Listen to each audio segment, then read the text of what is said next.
Hi guys, welcome to my videos. So guys, while many are struggling to get through express entry in order to secure their permanent residence in Canada, there is a possibility that at least those who can now should try for it. And that is to learn French. Why I'm strongly recommending it. See, this is the express entry table that I'm preferring from IRCC website.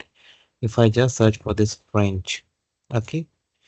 Now see every month like up in July there were two, August one is already conducted. Then there was an April, March, February to like so many draws are conducted under French and see the cutoffs. It is so low compared to other streams like latest one 394. If you go down the table 375, 365, right? And if you see that government is really trying hard to maintain the bilingualism in Canada, and even they have a pilot program. Of course, there are some restrictions um, for it. So I won't go into the details of that in this video. But as you can see, like they are giving so much importance to French. So if possible for you, learn French. If you are already in Canada as a student or worker or looking to stay in Canada permanently, this is your gate.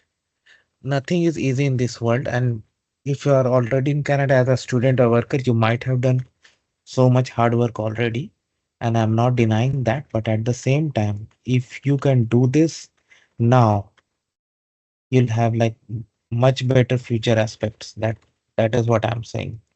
So this is what I'm saying, guys, right?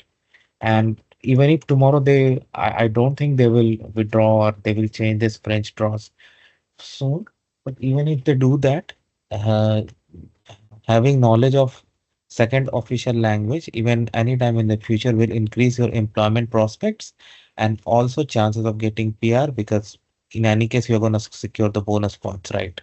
So there is no loss and it's a win-win-win situation. So go for French if you can. Thanks for watching this video. Please subscribe to the channel. Thank you.